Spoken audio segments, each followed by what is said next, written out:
আচ্ছা, আমার কথা সবাই ক্লিয়ার শুনতে পাচ্ছেন কিনা একটু কমেন্টস করে জানাবেন। আমাদের এখানে একটু টেকনিক্যাল কিছু ইস্যু হয়েছিল, যার জন্য আমার ঢুকতে অনেক দেরি হলো।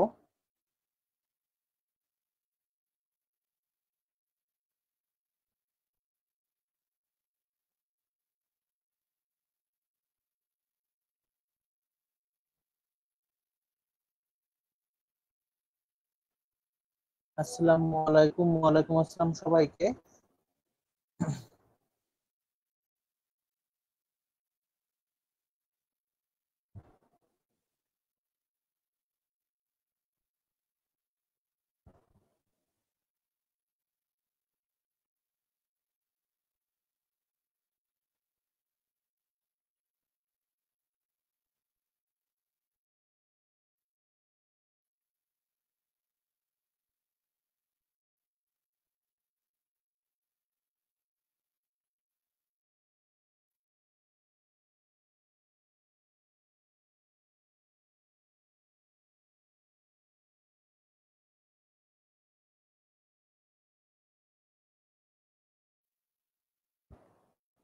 আচ্ছা, আমার কথা আপনারা ক্লিয়ার শুনতে পাচ্ছেন কিনা একটু কমেন্টস করে জানাবেন। আমাদের এখানে একটু নেটওয়ার্কের ইস্যু রয়েছে, পাশাপাশি আরো কিছু সমস্যা হচ্ছে।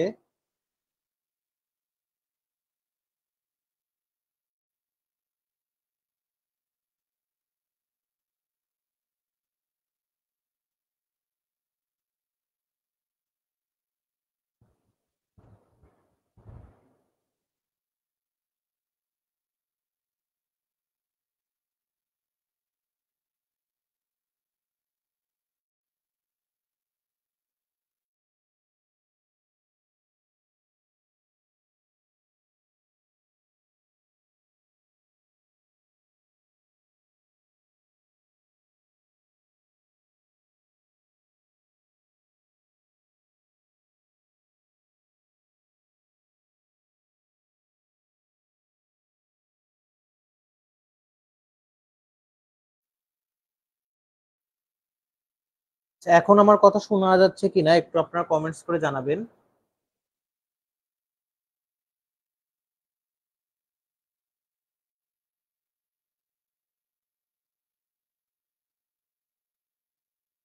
এখন আমার কথা শোনা যাচ্ছে কিনা?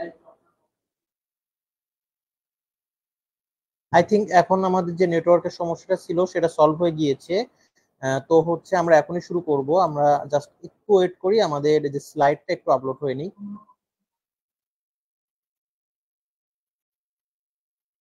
I think এখন আমাদের যে নেটওয়ার্কের সমস্যাটা সলভ হয়ে গিয়েছে।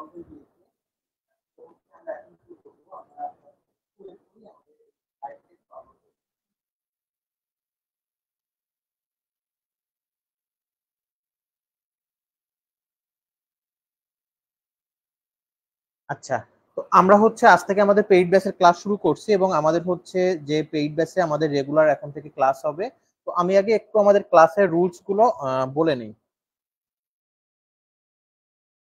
আর হচ্ছে আপনার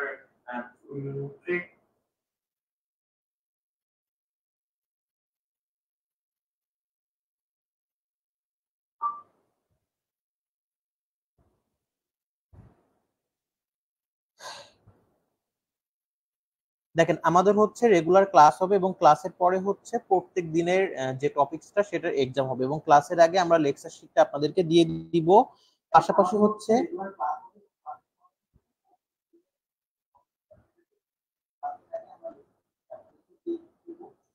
এবং এটার পাশাপাশি আমরা আপনাদের যে এক্সাম নিব এবং কিছু হোমওয়ার্ক থাকবে, যে যেমন হচ্ছে আপনাদের যে হোয়াটসঅ্যাপ গ্রুপ আছে, ওখানে দেখবেন যে আমরা অলরেডি কালকের যে হোয়াটসঅ্যাপটা হচ্ছে আমরা দিয়ে দিয়েছি। কালকের এটা আপনাদের জন্য হোম টাস্ক থাকবে।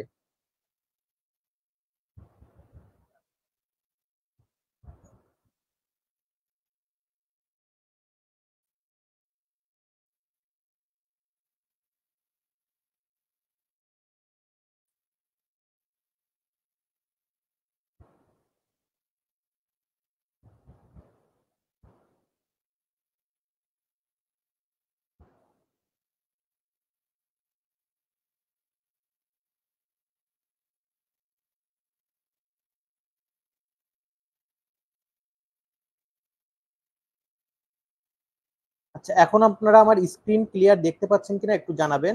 এখান থেকে হচ্ছে আমরা শুরু করছি। আজকে আমরা কোমা নিয়ে এ টু জেড ডিটেলস স্টাডি করব এবং হচ্ছে লেকচারটা একটু বড় হবে। তো কোমা কাকে বলে, আমরা হচ্ছে কোমার ডেফিনেশন বা আদার্স কি কি জানি, কোমা সম্পর্কে আমাদের কি ধারণা রয়েছে, কাইন্ডলি একটু আপনারা কমেন্টস করে আমাকে জানাবেন যে what do you mean by coma.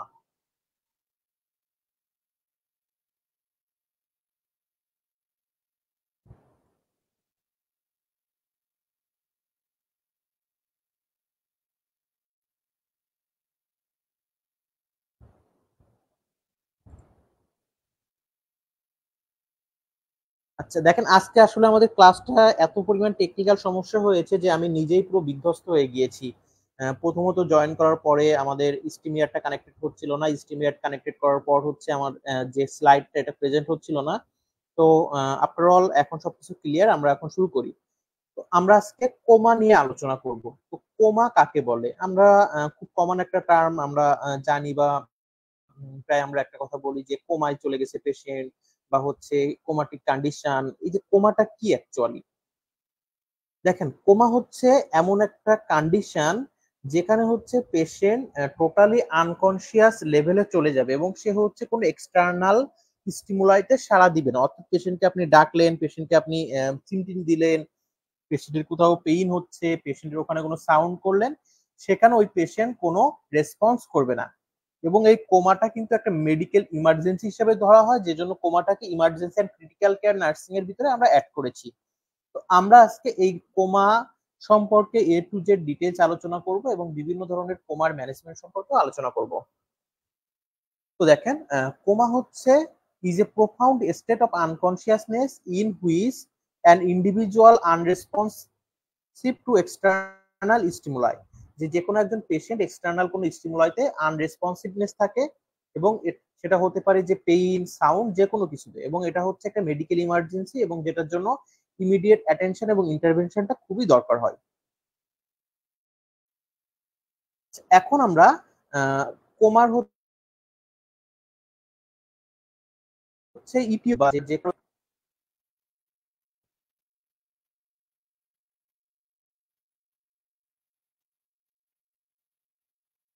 আপনারা একটু কাইন্ডলি কমেন্টস করে জানাবেন যে আমার স্ক্রিনটা আপনারা ক্লিয়ার দেখতে পাচ্ছেন কিনা।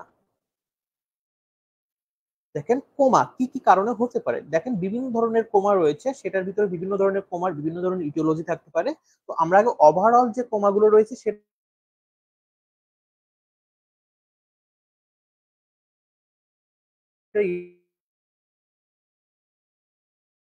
জানবো।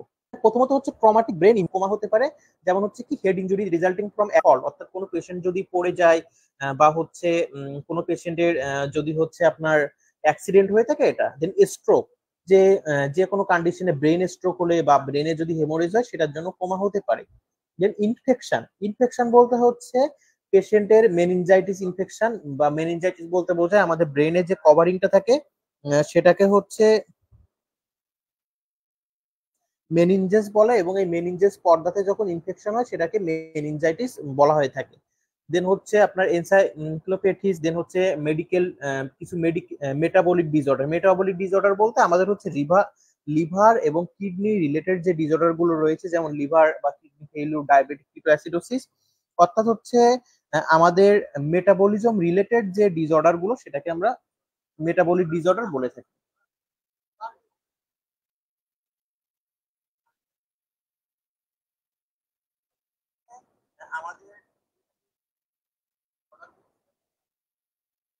প্রণামী বারোই ভাই, স্লাইড গুলো কি আমাদের পিডিএফ এ দেওয়া হবে? হ্যাঁ, অলরেডি এই স্লাইড গুলো আপনাদের গ্রুপে দিয়ে দেওয়া হয়েছে। আচ্ছা, টপিক এক্সপোজার, টক্সিক এক্সপোজার, যে কোনো কারণে যে বিভিন্ন ধরনের টক্সিক কন্ডিশনে যদি ওই পেশেন্ট এক্সপোজ হয় সেক্ষেত্রেও হচ্ছে আমাদের এই প্রবলেম গুলো হতে পারে। দেন সিজার, কোনো পেশেন্ট যদি সিজারে চলে যায়, দেন টিউমার, দেন হাইপোক্সিয়া, এবং হচ্ছে মেটাবলিক বিভিন্ন ডিসঅর্ডার যেমন ইলেকট্রোলাইট ইমব্যালেন্স এবং হাইপোগ্লাইসেমিয়া। একটু কাইন্ডলি আপনারা কমেন্টস করে জানাবেন যে আসলে আমার কথা কি ক্লিয়ার শোনা যাচ্ছে কিনা বা ডিসপ্লে তে আপনারা ক্লিয়ার দেখতে পাচ্ছেন কিনা।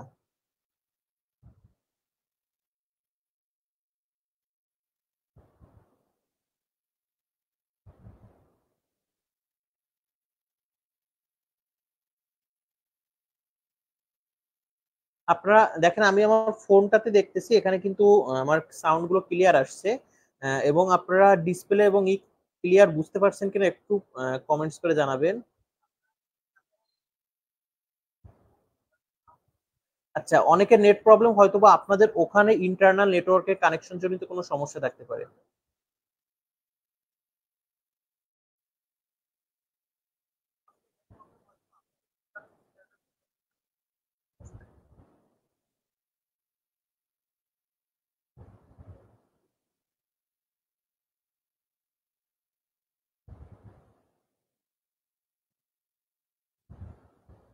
আচ্ছা, চলুন আমরা পরবর্তী যে স্লাইড সেটা চলে যাব। এখন আমরা কোমার যে সাইন সিমটম গুলো রয়েছে বা যে লক্ষণগুলো রয়েছে সেটা দেখব, যে একজন কোমা পেশেন্টের কি কি লক্ষণ দেখা যায়। দেখেন, একজন কোমা পেশেন্ট তার হচ্ছে প্রথমত সে যে কোনো বাইরের স্টিমুলাইতে আনরেসপন্সিভনেস থাকে, অর্থাৎ ওই পেশেন্ট হচ্ছে যে কোনো ধরনের কন্ডিশন, যে আপনি তাকে ডাকলেন, আপনি তাকে খেতে বললেন বা কোনো কিছু, সে আনকনসিয়াস থাকে এবং সে কোনো কিছু রেসপন্স করে না। দেন হচ্ছে অ্যাবসেন্স অফ পারপাসফুল মুভমেন্ট, অর্থাৎ ওই পেশেন্ট হচ্ছে যে কোনো ধরনের পারপাসফুল যে মুভমেন্ট, অর্থাৎ তার খাওয়া দাওয়া চলাফেরা, এটা অ্যাবসেন্ট থাকে। Then alter or absent eye movement, অর্থাৎ পেশেন্টের হচ্ছে চোখের যে আই মুভমেন্টটা এটা হচ্ছে অ্যাবসেন্স থাকে বা অ্যাজ ইউজুয়াল থাকে না, অ্যাবনর্মাল থাকে। দেন অ্যাবনর্মাল পোস্টারিং, অ্যাবনর্মাল পোস্টারিং বলতে হচ্ছে দেখা গেল যে পেশেন্টকে যেভাবে থাকার কথা সেভাবে থাকবে না, অন্য কন্ডিশনে থাকবে বা হচ্ছে গুলো থাকবে। এবং ইরেগুলার ব্রেথিং প্যাটার্ন, অর্থাৎ পেশেন্টের ব্রেথিং যে প্যাটার্নটা এটা ইরেগুলার থাকবে। দেন পিউপিল অ্যাবনর্মালিটি, অর্থাৎ পিউপিলের হচ্ছে তার যে সাইজ, ল্যাক অফ রেসপন্সনেস, লাইট, এগুলো হচ্ছে ক্লিয়ার থাকবে না। আচ্ছা, পুষ্পিতা দেব তুলসী ভাই, আমাদের তো ডিপ্লোমা, আমাদের emergency and critical care nursing ছিল না, এখান থেকে কোশ্চেন আসবে কিনা? আপনাদের এই যে coma, emergency and critical care nursing, এটা মেডিকেল এন্ড সার্জিক্যাল নার্সিং এর ভিতর ইনক্লুডেড, এবং আমরা এগুলোকে just emergency and critical care nursing হিসেবে ভাগ করেছি। কারণ যে ইমার্জেন্সি কন্ডিশন গুলো থেকে বেশ কোশ্চেন আসে, এবং হচ্ছে পেশেন্ট ম্যানেজমেন্ট থেকে। কারণ এটা যখনই আমরা পড়বো তখন এখানে দেখবেন এমন কিছু কিছু কোশ্চেন রয়েছে যেটা হচ্ছে আপনাদের কোশ্চেন প্যাটার্নের সাথে অনেক মিল ছিল।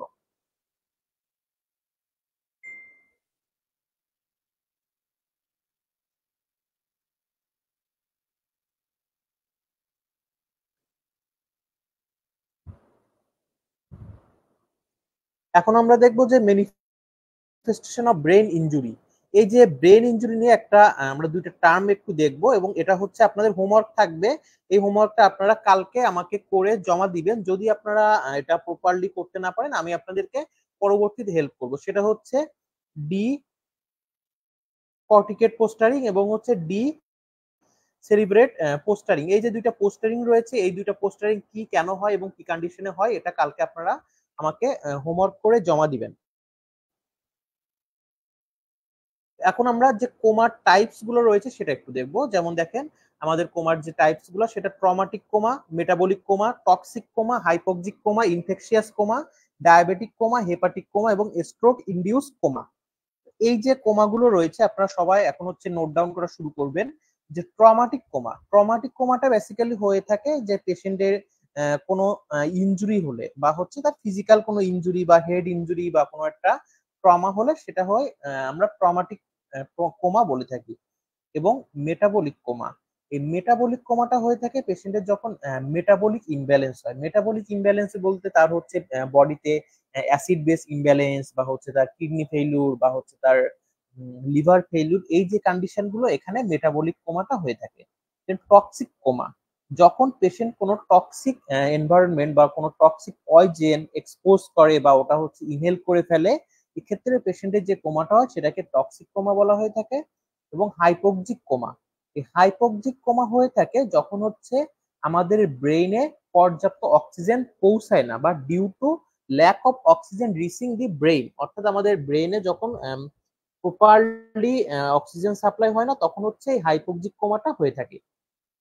এবং আমাদের ব্রেইন নর্মাল ফাংশনিং এর জন্য অক্সিজেনটা অত্যন্ত গুরুত্বপূর্ণ। তো যখন এটা প্রপারলি ব্রেন অক্সিজেন পায় না, তখন হচ্ছে এই হাইপোক্সিক কোমাটা হয়ে থাকে, এবং তখন পেশেন্টের বিভিন্ন ধরনের আহ, যে কোমাটিক যে সাইন সিমটম গুলো রয়েছে সেটা দেখা যায়। এবং ইনফেকশাস কোমা হয়ে থাকে যখন কোনো পেশেন্টের সিভিয়ার ইনফেকশন হয় যেটা আমাদের ব্রেনকে এফেক্ট করে, এটার জন্য। যেন ডায়াবেটিক কোমা, ডায়াবেটিক কোমাটা পেশেন্টের হয়ে থাকে যখন পেশেন্টের ব্লাড সুগার লেভেলটা অনেক বেশি থাকে, এবং যখনই পেশেন্টের ব্লাড সুগার লেভেলটা বেশি থাকে তখন তার ব্লাডে গ্লুকোজের পরিমাণটা বেড়ে যায়, এবং যখন ব্লাডে অতিরিক্ত পরিমাণ গ্লুকোজের পরিমাণ বাড়ে তখন পেশেন্টের হচ্ছে আপনার অ্যাসিড বেস ইমব্যালেন্স হয়, এবং এটার জন্য হচ্ছে পেশেন্টের বেসিক্যালি ডায়াবেটিক কোমাটা দেখা যায়। দেন হেপাটিক কোমা, হেপাটিক কোমাটা হয়ে থাকে পেশেন্টের যখন আপনার লিভার ফেইলুর বা হচ্ছে কোনো একটা টক্সিক কন্ডিশনের জন্য তার লিভার প্রপারলি কাজ করে না, অর্থাৎ তার হেপাটিক ফাংশনটা প্রপারলি হয় না, কাজ হয় না, তখন হচ্ছে পেশেন্টের হেপাটিক কোমাটা দেখা যায়। এবং stroke induce coma, stroke induce কোমাটা হচ্ছে বেসিক্যালি হয়ে থাকে যখন সিভিয়ার স্ট্রোক, যেটা হচ্ছে পেশেন্টের ব্রেইন ফাংশনকে এফেক্ট করে, অর্থাৎ পেশেন্টের এমন স্ট্রোক হয়েছে তার ব্রেইনে টোটাল ব্লাড ক্লট হয়ে গিয়েছে, বা পেশেন্টের হচ্ছে ব্রেইনে টোটালি ব্লাড সাপ্লাই অফ হয়ে গিয়েছে, এটার জন্য যে কোমাটা অ্যারাইজ হয় সেটাকে হচ্ছে স্ট্রোক ইনডিউস কোমা বলা হয়, অর্থাৎ স্ট্রোকের জন্য যে কোমাটা হয়ে থাকে। স্ট্রোকের জন্য যে হচ্ছে কোমাটা হয় সেটা হচ্ছে বেসিক্যালি আপনার যখন কোনো পেশেন্টের স্ট্রোক হয় তার ওই যে ব্রেনের যে ব্লাড ভেসেল গুলো রয়েছে ওই ব্লাড ভেসেল গুলো হয়তো বা ওখান থেকে রাপচার হয়ে যায়, আদারওয়াইজ ওখানে ব্লাড ক্লট হয়ে যায়। তো ওখানে ব্লাড ক্লট হওয়ার পরে কি হয়, ওর অন্য পার্ট গুলোতে ব্রেনের ব্লাড সাপ্লাই হয় না, তো যখনই ব্লাড সাপ্লাই ব্রেনের অন্য পার্ট গুলোতে হবে না তখন কি হবে, আমাদের ব্রেনে অক্সিজেন সাপ্লাইটা হবে না, কারণ আমাদের ব্লাডের মাধ্যমে কিন্তু ব্রেন যে সেল গুলো রয়েছে সেটা অক্সিজেন পেয়ে থাকে। তো যখনই ওখানে অক্সিজেন সাপ্লাই হবে না তখনই হচ্ছে পেশেন্টের কোমাটিক কন্ডিশন অ্যারাইজ হবে। আবু বকর সিদ্দিক, ভাইয়া হোমওয়ার্ক কি দিছেন? আচ্ছা, হোমওয়ার্কটা আমরা গ্রুপে দেখেন একটা পিডিএফ দিয়ে দিয়েছি ওটা, এবং হচ্ছে এখানে আমরা একটু আগে একটা স্লাইড দেখিয়েছিলাম, সেটা হচ্ছে দুইটা কন্ডিশন রয়েছে, এটা আপনারা পিডিএফ ওপেন করলে দেখতে পাবেন। এটা হচ্ছে এই দুইটা আপনাদের হোমওয়ার্ক থাকবে। আচ্ছা, মেটাবলিক কোমাটা আর একবার বলেন। আচ্ছা, মেটাবলিক কোমা হচ্ছে পেশেন্টের মেটাবলিক ইমব্যালেন্সের জন্য যে কোমাটা অ্যারাইজ হয়ে থাকে সেটাকে বলা হয়ে থাকে হচ্ছে মেটাবলিক কোমা। তো এই যে মেটাবলিক ইমব্যালেন্স বলতে কি বোঝায়, আমাদের হচ্ছে মেটাবলিজম বলতে বোঝায় বিপাক। এখন এই বিপাক ক্রিয়া রিলেটেড হচ্ছে পেশেন্টের যে ধরনের কোমা অ্যারাইজ হয় সেটাকে মেটাবলিক কোমা বলা হয়ে থাকে, যেমন হচ্ছে পেশেন্টের লিভার ফাংশন বা হচ্ছে পেশেন্টের কিডনি ফাংশন রিলেটেড যখন হচ্ছে কোনো সমস্যা হয়ে থাকে, এই যে কোমাটা অ্যারাইজ হয় তখন আমরা ওটাকে মেটাবলিক কোমা বলে থাকি।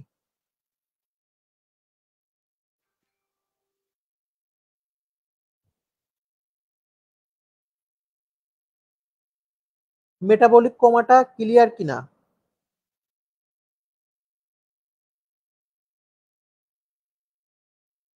একটু কাইন্ডলি হচ্ছে কমেন্টস করে জানাবেন যে মেটাবলিক কোমাটা আপনারা ক্লিয়ার কিনা।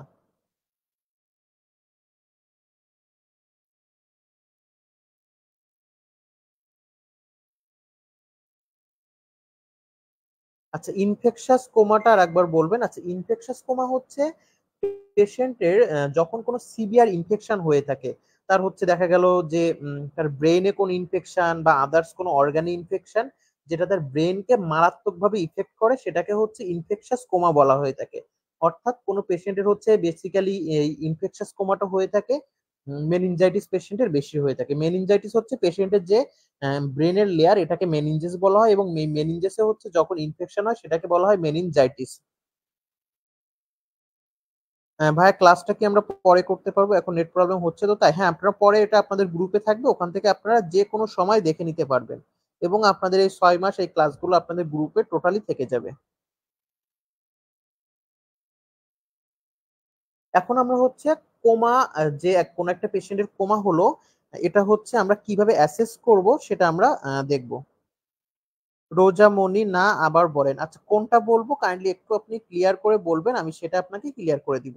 আর আমার ক্যামেরাটা অন রাখলে অফ রাখলে কি আপনাদের কোনো অসুবিধা হচ্ছে কিনা? যদি আপনাদের অসুবিধা না হয় তাহলে ক্যামেরাটা অফ রাখবো, কারণ হচ্ছে ক্যামেরাটা অন থাকলে ডিসপ্লের একটা পার্ট দেখা যায় না।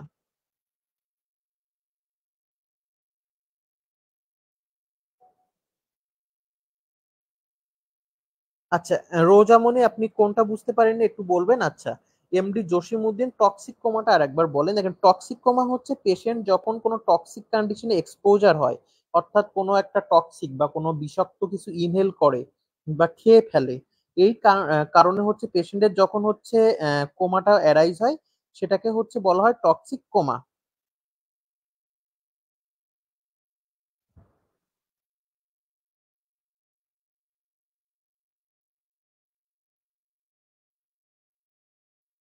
Toxic coma clear? এখন এই কোমা টাইপস গুলো নিয়ে আর কারোর কোনো হচ্ছে কোশ্চেন রয়েছে? দেখেন আমরা আজকের এই টপিকসটা অনেক বড়, মনে হয় না যে 1.5 ঘন্টার আগে আজকে ক্লাসটা শেষ হবে। সবাই ধৈর্য নিয়ে ক্লাসটি করবেন।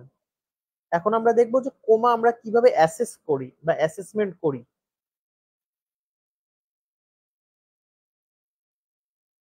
দেখেন কোমা হচ্ছে বেসিক্যালি বিভিন্ন টাইপস অ্যাসেসমেন্ট রয়েছে, যেমন এটার ভিতরে কোমা অ্যাসেসমেন্টের সব থেকে মেইন যে পয়েন্ট সেটা হচ্ছে জিসিএস স্কেল বা গ্লাসগো কোমা স্কেল।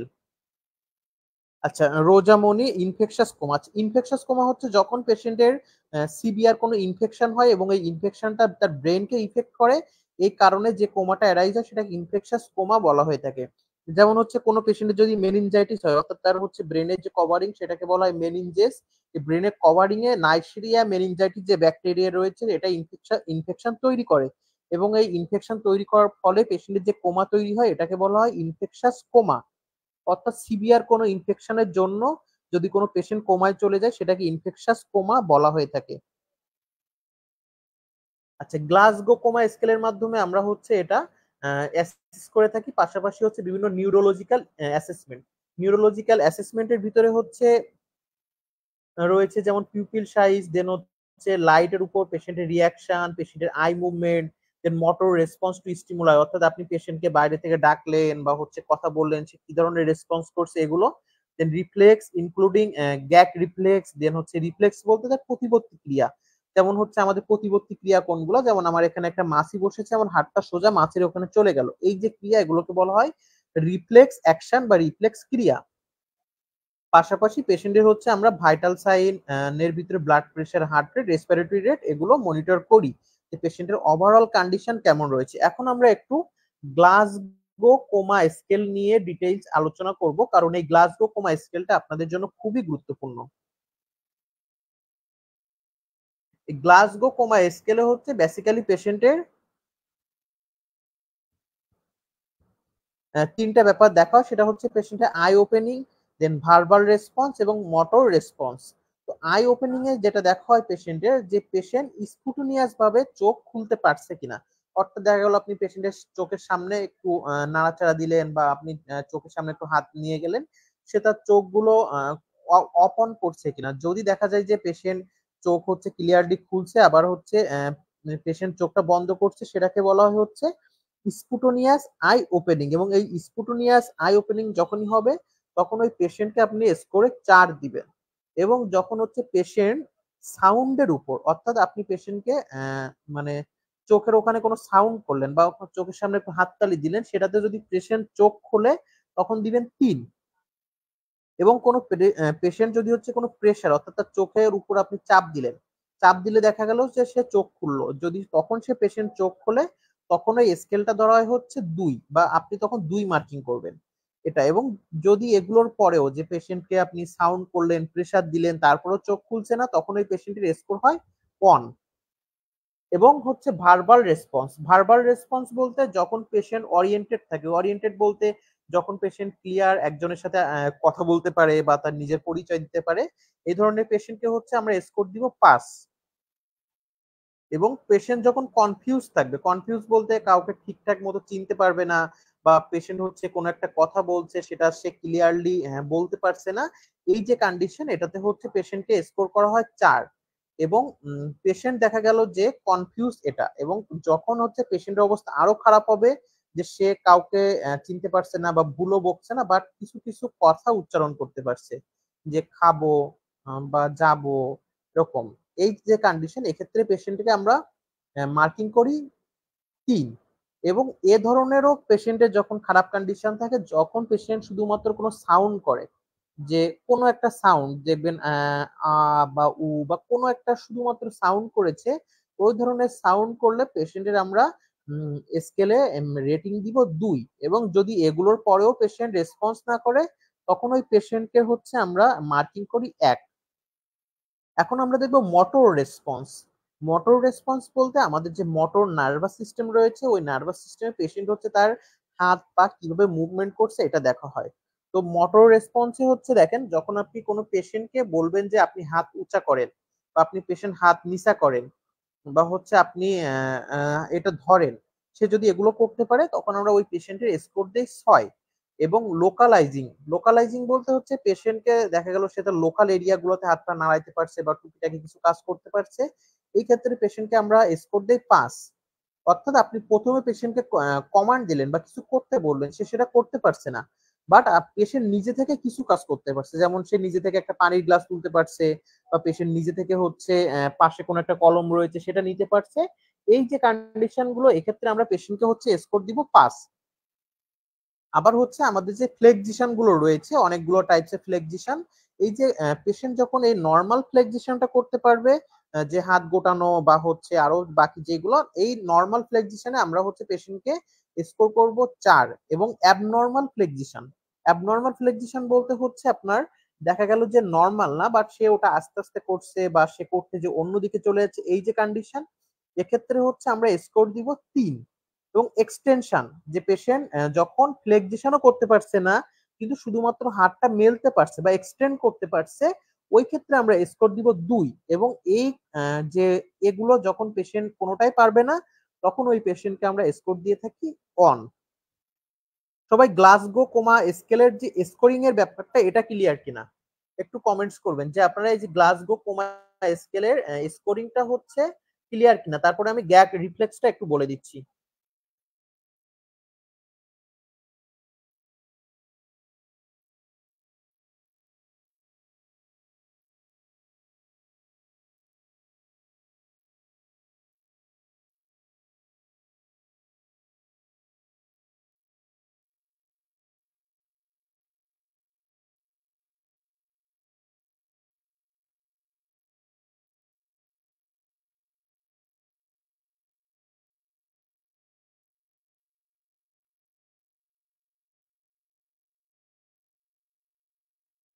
স্পুটনিয়াসটা আর একবার বলেন। আচ্ছা, ঠিক আছে।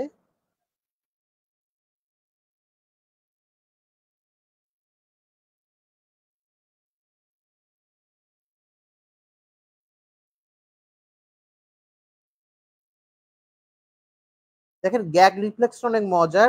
আমি একটু হচ্ছে আপনাদের আবারও বলে দেই।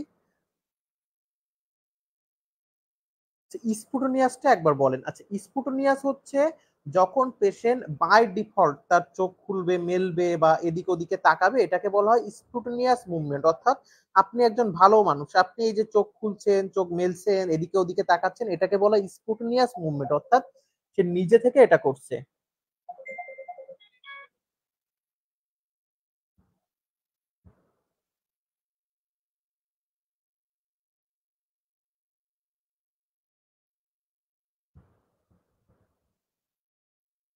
আচ্ছা, মোটর রেসপন্স। দেখেন, মোটর রেসপন্স হচ্ছে আমাদের ব্রেন যখন আমাদের কোন একটা সংকেত দেয় এবং আমরা সেই কাজটা করি, এই যে আমরা এই কাজটা করতে পারছি, এটাকে বলা হয় মোটর রেসপন্স। এবং মোটর রেসপন্সের ভিতর যেমন দেখেন, আমরা হাঁটছি, চলছি, বা হচ্ছে আমরা কাউকে থাপ্পড় দিচ্ছি, আমরা কোনো জিনিস তুলছি, এগুলোকে সবকিছুকে বলা হয় মোটর রেসপন্স। এবং এই মোটর রেসপন্সের যে কমা এইগুলো রয়েছে, যখন আপনি পেশেন্টকে কোনো একটা কাজ করতে বললেন, যে আপনি এই হাতটা উঁচা করেন বা আপনি এই পানির বোতলটা তুলেন, এগুলো যদি সে করতে পারে, সেটা হচ্ছে অবি কমান্ড। অর্থাৎ সে আপনার কমান্ডটা বা আপনি তাকে কোনো কিছু করতে বললেন, সেটা করতে পারছে, এই ক্ষেত্রে হচ্ছে স্কোর দেওয়া হয় 6। এখন কি সবাই ক্লিয়ার কিনা? এখন সবাই ক্লিয়ার কিনা কাইন্ডলি একটু কমেন্টস করে জানাবেন, যে এখন আপনারা সবাই ক্লিয়ার বুঝতে পারছেন কিনা। আপ্রজা কিছুই বুঝতে পারতেছি না, আজকে একটু মনোযোগ দিয়ে ক্লাস করুন, তাহলে বুঝতে পারবেন, এবং যেটা বুঝতে পারেন না সেটা একটু কমেন্টস করবেন। এবং আপনারা এখন যেটা বুঝতে পারেননি, তারা এটা হচ্ছে পরবর্তীতে আবার আমাদের ভিডিওটা একটু দেখে নেবেন, কারণ আজকে টপিকস অনেক বড়, এখনো আপনাদের জন্য অনেক কিছু রয়েছে যেটা কিন্তু শেষ করতে বাকি আছে। আজকে কিন্তু আমরা আমাদের ক্লাসের ভিতরে সিটি স্ক্যান রিপোর্টের বেশ কিছু ব্যাপার দেখব, যে কোমার পেশেন্টের সিটি রিপোর্টটা কেমন থাকে বা আরো কিছু ব্যাপার।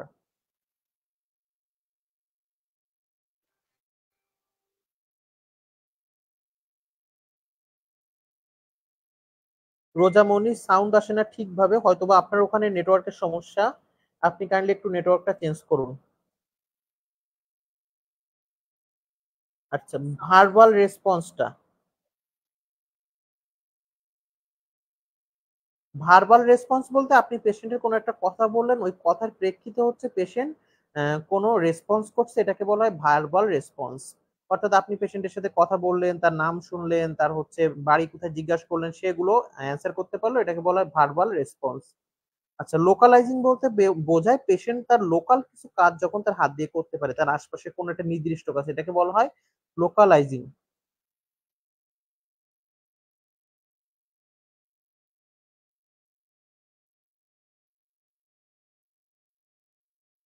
আচ্ছা, এখন আমরা এই গ্লাসগো কোমা স্কেলে যেটা খুবই গুরুত্বপূর্ণ, সেটা হচ্ছে কোন ধরনের কন্ডিশনে কোন পেশেন্টের কি ধরনের আমরা স্কোরিং করে থাকি। দেখেন, যখন কোনো পেশেন্টের স্কোর টোটাল এই গ্লাসগো কোমা স্কেলের সর্বোচ্চ স্কোর হচ্ছে 15 এবং সর্বনিম্ন স্কোর 3।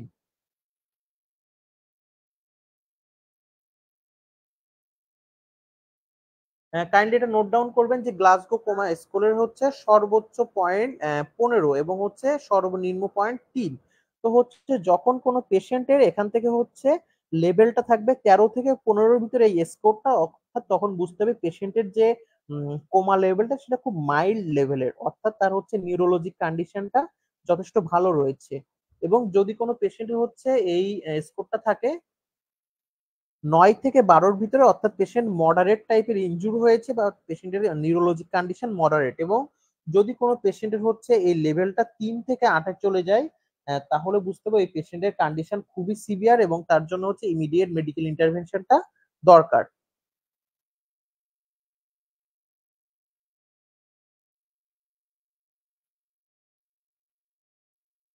এখন আমরা যেটা দেখবো সেটা হচ্ছে গাগ রিফ্লেক্স। এটা হচ্ছে আমি ভাবছিলাম যে এটা আপনারা বুঝতে পেরেছেন। গাগ রিফ্লেক্সটা একটু বলে যাই। গাগ রিফ্লেক্স হচ্ছে, দেখেন আমরা হঠাৎ করে কোনো সময় দেখবেন আপনি কোনো কিছু খাচ্ছেন, খাইতে খাইতে হঠাৎ করে কিছু একটা আপনার গালের ভিতর চলে গেল। কোনো গালের ভিতরে চলে গেলে আমরা ওই যে গলা টানা বলে না, যে আপনি গলা টেনে ওই যে ব্যাপারটা আপনার গলার ভিতর থেকে বাইরে বের করে ফেলে দেন, এটাকে বলা হয় গাগ রিফ্লেক্স। যেমন দেখেন, আপনি এখন কথা বলছেন, কথা বলতে বলতে হঠাৎ করে একটা মাছি বা একটা পোকা আপনার গালের ভিতরে চলে গেল, সাথে সাথে দেখবেন আপনি ওই যে মানে পিছন থেকে একটা রেসপন্স করবেন যাতে আপনার গলা থেকে ওইটা বাইরে চলে আসে। এই যে ব্যাপারটা, এটাকে বলা হয় গাগ রিফ্লেক্স।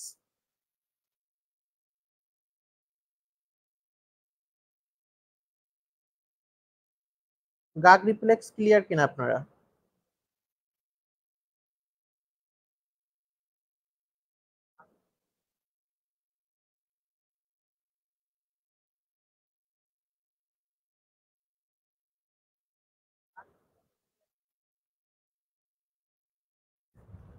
গাগ রিফ্লেক্সটা কি বুঝতে পেরেছেন?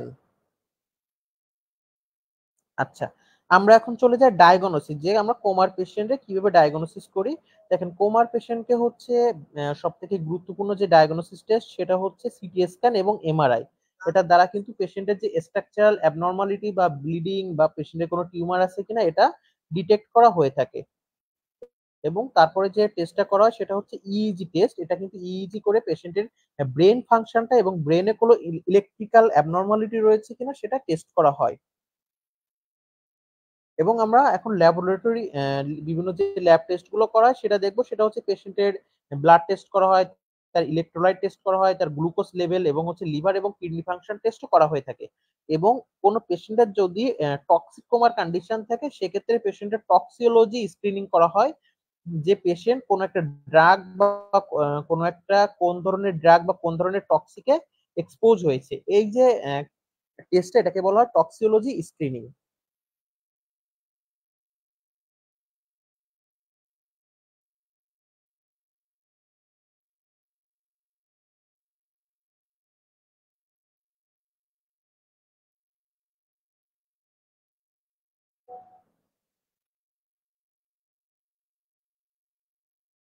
আচ্ছা, ইইজির ফুল মিনিংটা হচ্ছে ইলেকট্রোসেফালোগ্রাম। এই টেস্টটা করা হয়ে থাকে যে পেশেন্টের কোনো ইলেকট্রিক্যাল ব্রেইনে কোনো ইলেকট্রিক্যাল অ্যাবনর্মালিটি রয়েছে কিনা এটা যাচাই বাছাই করার জন্য ইইজি টেস্টটা করা হয়ে থাকে। সরি শাকিলা জাহান, ইলেকট্রোকার্ডিওগ্রাম এটা হচ্ছে ইসিজি। ইইজি হচ্ছে ইলেকট্রো সেফালোগ্রাম। তো ইলেকট্রোসেফালোগ্রামটা করা হয়ে থাকে পেশেন্টের ব্রেনে কোনো ইলেকট্রিক্যাল অ্যাবনর্মালিটি রয়েছে কিনা। ইলেকট্রিক্যাল অ্যাবনর্মালিটি বলতে বোঝায় পেশেন্টের হচ্ছে নার্ভাস কোনো অ্যাবনর্মালিটি রয়েছে কিনা, বা তার হচ্ছে নার্ভ ইম্পালস জনিত কোনো অ্যাবনর্মালিটি রয়েছে কিনা, এটাকে আমরা ইইজি বলে থাকি। ইলেকট্রোসেফালোগ্রাম। এখন আমরা দেখব যে দুইটা সিটি স্ক্যান রিপোর্ট, এটা কিন্তু হচ্ছে আমরা আমাদের বেসিকটাকে ক্লিয়ার করার জন্য দেখছি, এটা কিন্তু আমাদের একাডেমিক পড়ার বাইরে। এই যে দেখেন, একটা হচ্ছে হেলদি পেশেন্ট এবং একটা ব্রেন ডেথের যে পেশেন্ট, এই সিটি স্ক্যান রিপোর্টে ঠিক কেমন আসে। যখন আমরা কোনো হেলদি পেশেন্টের সিটি স্ক্যানটা করা হয়, তখন তার ঠিক রিপোর্টটা এইভাবে আসে, এই যে ডান সাইডে যে ছবিটা। এবং যখন কোনো পেশেন্ট ব্রেন ডেথ বা কোমার কোনো একটা পেশেন্ট, তার হচ্ছে ব্রেনে কোনো ইলেকট্রিক্যাল ইম্পালস থাকে না, এবং তার ব্রেনে কোনো হচ্ছে ইলেকট্রিক্যাল ইম্পালস ট্রান্সমিশন হয় না, যেটার জন্য তার কন্ডিশনটা ঠিক এমন আসে ব্রেন ডেথের পেশেন্টের। ক্লিয়ার সবাই?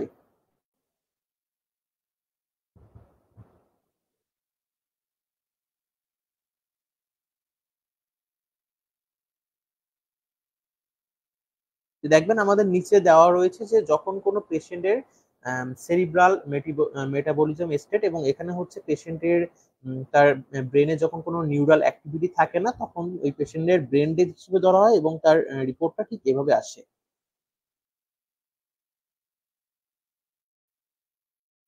এখন আমরা এই যে পিইটি টেস্ট নিয়ে একটু কথা বলবো, বা হচ্ছে গ্লুকোজ মেটাবলিজম স্টাডি।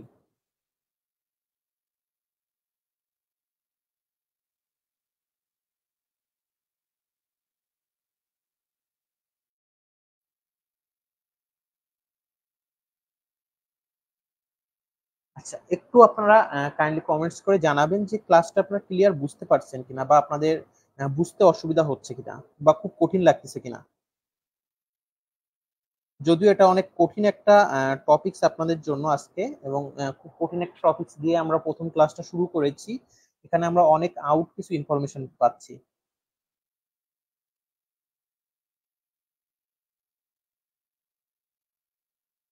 আপনারা সবাই ক্লিয়ার বুঝতে পারছেন কিনা একটু কমেন্টস করে জানাবেন।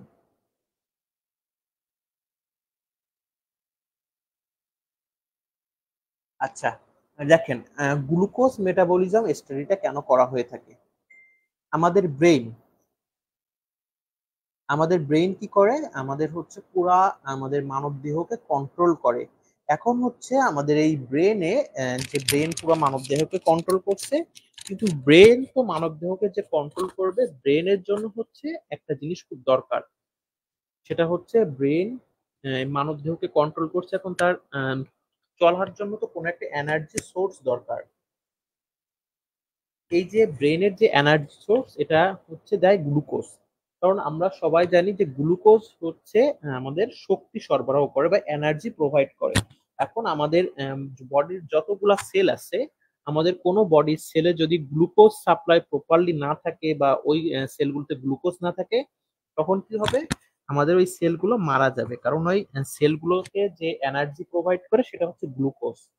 ঠিক তেমনি আমাদের ব্রেনেও হচ্ছে এনার্জি সাপ্লাই করে গ্লুকোজ।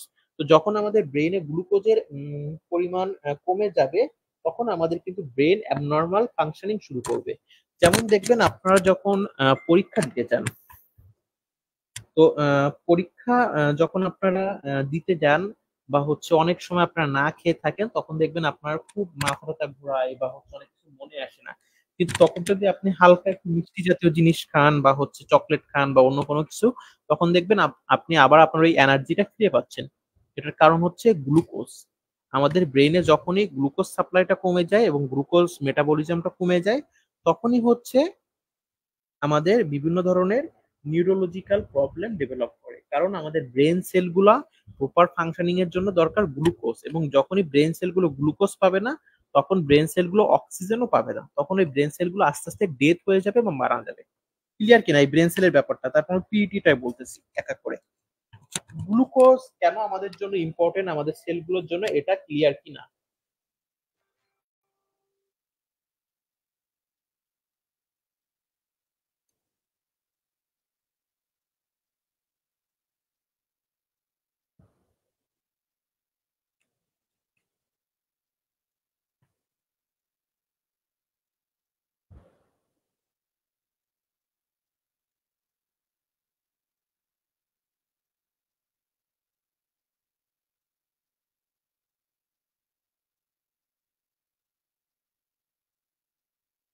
কৃষ্ণা রানী বিশ্বাস ভাই, এটা কি আমাদের ডিপ্লোমাদের কোনো কাজে লাগবে?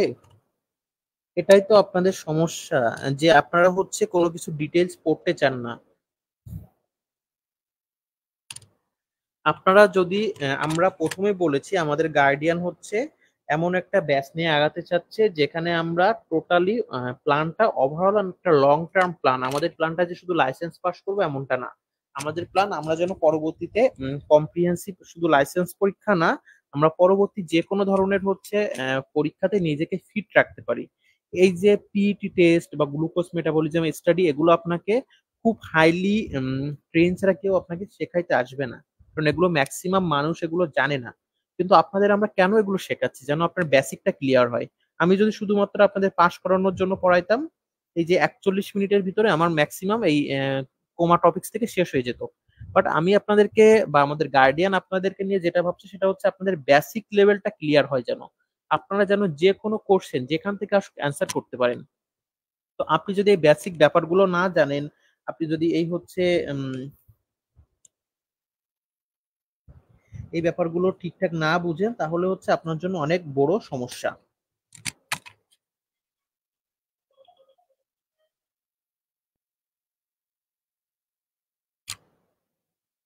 আচ্ছা, পিইটি বলতে বোঝায় হচ্ছে পোস্টেরিয়র ইমিশন টেমোগ্রাফি। এই টেস্টটা বেসিক্যালি হচ্ছে গ্লুকোজ মেটাবলিজম স্টাডি নামে পরিচিত, এবং এটা হচ্ছে পেশেন্টের ব্রেন কতটুকু হচ্ছে গ্লুকোজকে কাজে লাগাচ্ছে এটার জন্য করা হয়।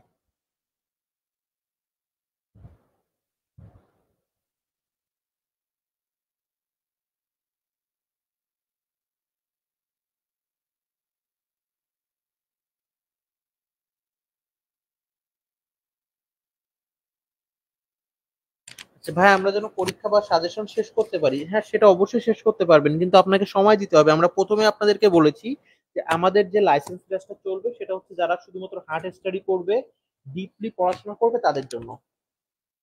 আচ্ছা, এটা আপনাদের ডিপ্লোমাদের কাজে লাগবে কিনা দেখেন।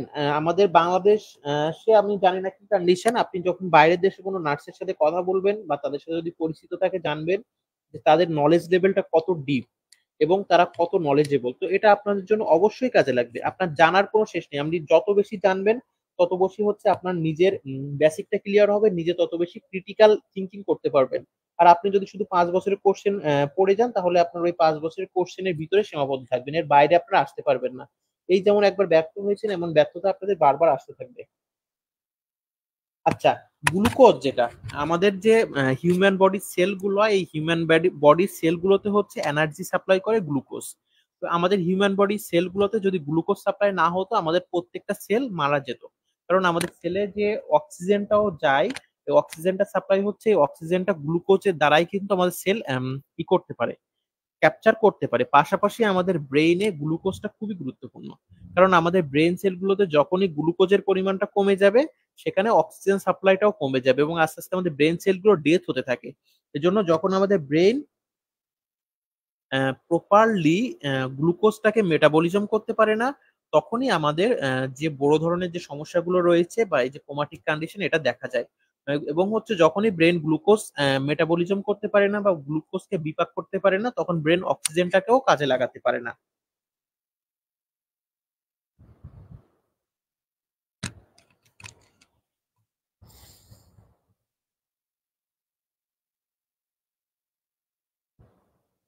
আচ্ছা, পিইটির মিনিংটা আমি আপনাদের হচ্ছে আবারও বলে দিচ্ছি, পোস্টেরিয়র ইমিশন টেমোগ্রাফি।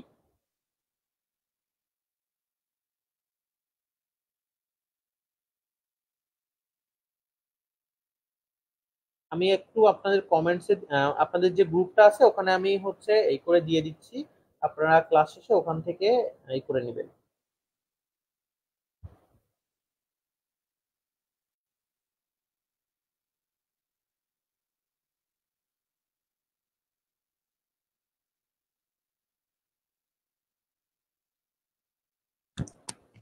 এখন আমরা এই যে গ্লুকোজ মেটাবলিজম স্টাডি যেটা, সেটা হচ্ছে দেখেন, যখন কোনো পেশেন্টের নর্মাল ব্রেন ফাংশনিং হয়, এই যে এখানে একটা আইসোটোপের দ্বারা এই টেস্টটা করা হয়, দেখেন এই তার এই যে হলুদ হলুদ দেখাচ্ছে, দ্যাটস মিনস তার ব্রেন প্রপারলি গ্লুকোজটাকে মেটাবলিজম করতে পারছে, অর্থাৎ তার ব্রেন প্রপার গ্লুকোজ মেটাবলিজম করতে পারছে এবং তার ব্রেন প্রপার ফাংশনিং করছে।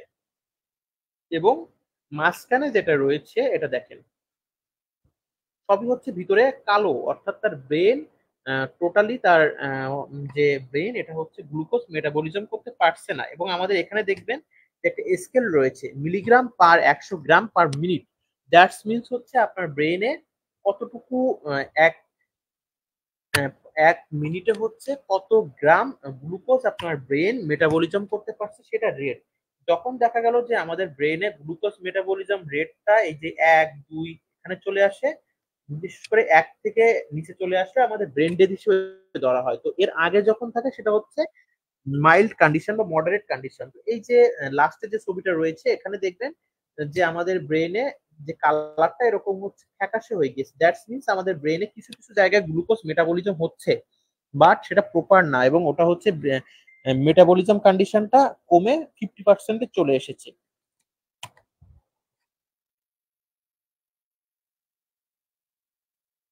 সত্যি বৃষ্টি, হ্যাঁ এই ক্লাসটা হচ্ছে ডিপ্লোমা বিএসসি সবার জন্য। আচ্ছা আমরা পরবর্তী স্লাইডে চলে যাই, সেটা দেখেন।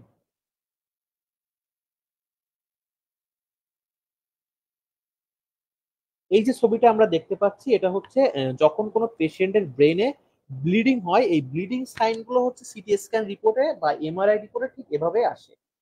এবং হচ্ছে এই যে দেখেন, যখন কোনো পেশেন্টের সেরিব্রাল হেমাটোমা হয়, হেমাটোমা অর্থাৎ তার স্কালে ওই জায়গাটাতে হচ্ছে কোনো একটা ট্রমা হয়েছে এবং ওখানে পেশেন্টের ব্লিডিং হচ্ছে, তখন আপনার ঠিক এভাবে এই রিপোর্টটা আসে। এই যে পাশে দেখবেন আমি মার্ক করছি দেখেন, এই যে সাদা যে জায়গাটা আসছে এটা মিন্স করছে তার ওইখানটাতে ট্রমা হয়েছে এবং ওখানে ব্লিডিং হয়েছে।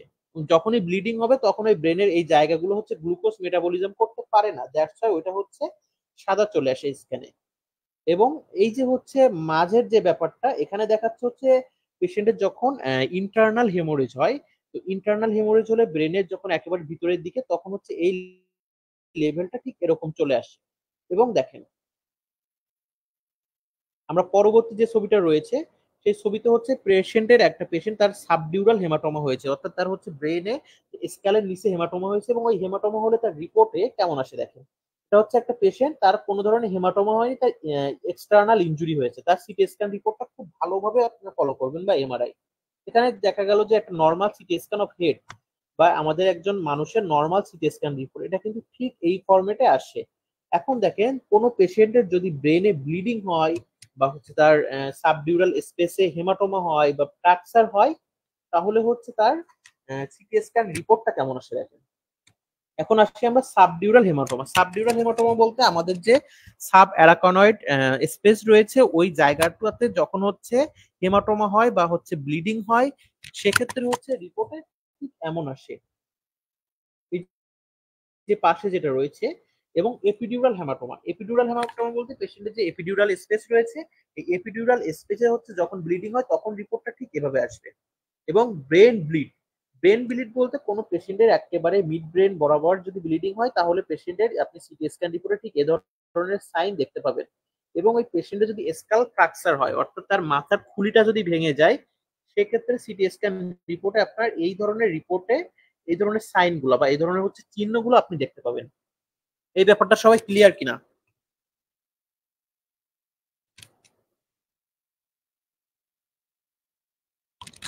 এই ব্যাপারটা সবাই ক্লিয়ার কিনা এই যে বিভিন্ন ধরনের যে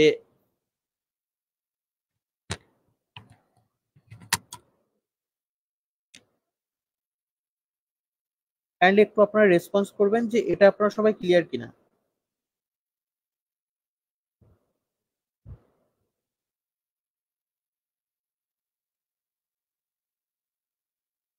দেখেন এই যে ব্যাপারগুলো এগুলো আপনার কেন কাজে আসবে, এই আপনি যখন এই সিটি স্ক্যান সম্পর্কে রিপোর্ট সম্পর্কে ভালো ধারণা থাকবে, আপনার প্রত্যেকটা বেসিক ধারণা থাকবে, আপনি খুব ইজিলি যে কোনো ধরনের মাল্টি ন্যাশনাল কোম্পানিগুলোতে যখন ভাইবা দিবেন বা হচ্ছে যে কোনো পরীক্ষা দিবেন সেখানে আপনি এক চান্সে কোয়ালিফাইড হবেন। এবং পাশাপাশি হচ্ছে এই ব্যাপারগুলো যখন আপনি জানবেন আপনার আশপাশে যে কোনো একটা সিটি স্ক্যান রিপোর্ট আপনি ইজিলি দেখতে পারবেন বা হচ্ছে সেটা দেখে বেসিক যে এইগুলো আপনি বলতে পারবেন, তাহলে কিন্তু আপনার অন্যের মুখের দিকে তাকিয়ে থাকা লাগবে না। এবং এটা আমাদের নলেজ লেভেলটাকে প্রকাশ করে। এবং আজকে আমরা যে কোমা এখনো মাত্র মেইন জায়গাগুলোতে যাইনি, যখন যাব কোন ধরনের কোমার পেশেন্ট কিভাবে ম্যানেজ করে, কোন ধরনের কোমার পেশেন্টে কি কি ড্রাগ দেওয়া হয়, এগুলো আমরা পড়বো। এগুলো আমাদের জন্য খুবই ইম্পর্টেন্ট, এবং এই জায়গাগুলো থেকে আপনারা শিওর থাকেন আপনাদের যখন আপনারা গভর্নমেন্ট চাকরির জন্য ভাইবা দিবেন সেক্ষেত্রে আপনাদের অনেক হেল্প হবে। এবং এই যে আপনারা যখন সরকারি চাকরি পরীক্ষা দিবেন লাইসেন্স পাস করার পর, তখনও কিন্তু এই আমাদের টেকনিক্যাল সাইড থেকে অনেক কোশ্চেন আসে, এবং আপনার এই টেকনিক্যাল বেসিকটা যদি এভাবে ভালো থাকে তাহলে হচ্ছে মোটামুটি আপনি সব ক্লিয়ার হয়ে যাবেন। পরীক্ষা নিবেন নাইলে মনে থাকবে না, পরীক্ষা তো আমাদের মাস্টই নেওয়া হবে, সেটা আমি প্রথমেই বলেছি। আর একবার দেখেন এই যে ছবিগুলো, আমাদের যখন পেশেন্টের সাবডিউরাল স্পেসে হেমাটোমা হয় তখন এই ধরনের সাইন থাকে, যখন ব্রেনে ব্লিডিং হয় তখন এই একদম মিড ব্রেন বরাবর বা ব্রেনের মাঝখানের দিকে এরকম সাইন থাকে, অর্থাৎ সাদা সাইন থাকে। দেন হচ্ছে যখন কোনো পেশেন্টের এপিডিউরাল হেমাটোমা হয়, তার এপিডিউরাল স্পেস যখন হেমাটোমা হয় তখন পেশেন্টের হচ্ছে ঠিক এই ধরনের সাইন থাকে। অর্থাৎ এপিডিউরাল স্পেস বলতে আমাদের ব্রেনে যে স্কাল রয়েছে এটা তিনটা পার্ট, এই তিনটা পার্টে হচ্ছে সাব অ্যারাকানয়েড স্পেস রয়েছে, এপিডিউরাল স্পেস রয়েছে, এই স্পেস গুলোতে একটা একটা ধরনের ইসে এক এক ধরনের কন্ডিশন আসে।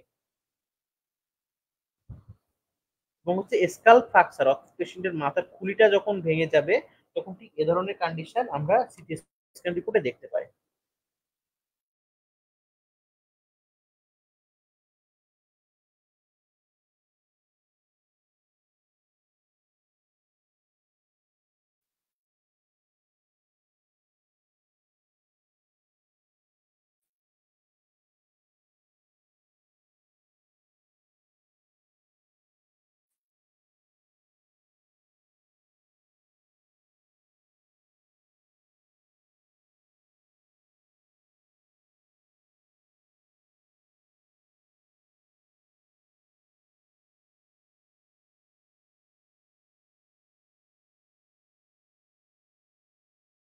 দিতে হয়, কারণ যখন আপনি কোমার পেশেন্ট ম্যানেজ করবেন আপনার চোখের সামনে প্রথমে যেটা ভাসবে যে first of all save life, অর্থাৎ যে কোনো পেশেন্টের আপনার লাইফ সেভ করতে হবে।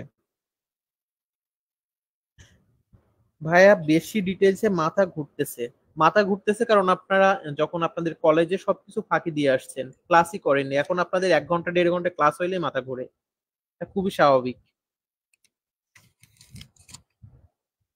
আচ্ছা, নার্সিং ইন্টারভেনশনে দেখেন আমরা যখনই আমাদের কোমার কোন একজন পেশেন্ট আসবে আমাদের প্রথমত ম্যানেজমেন্টের প্ল্যান যেটা থাকবে পেশেন্টের এয়ারওয়েটাকে মেইনটেইন করতে হবে এবং অক্সিজেনেশন দিতে হবে যাতে আমরা পেশেন্টের লাইফটা সেভ করতে পারি, পেশেন্টের জীবন বাঁচাতে পারি।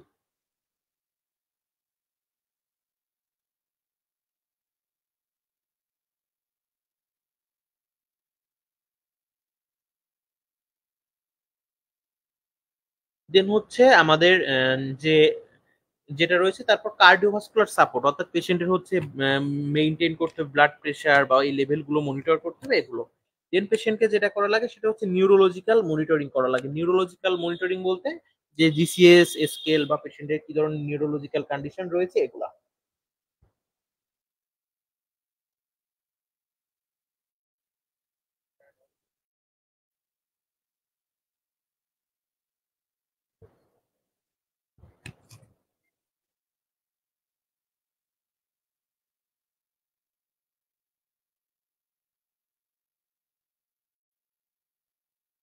এখন আমরা একটু priority management of coma patient, অর্থাৎ একজন যে কোমার পেশেন্ট রয়েছে তাকে আমরা প্রিওরিটি বেসিক কিভাবে ম্যানেজ করবো সেটা একটু দেখি।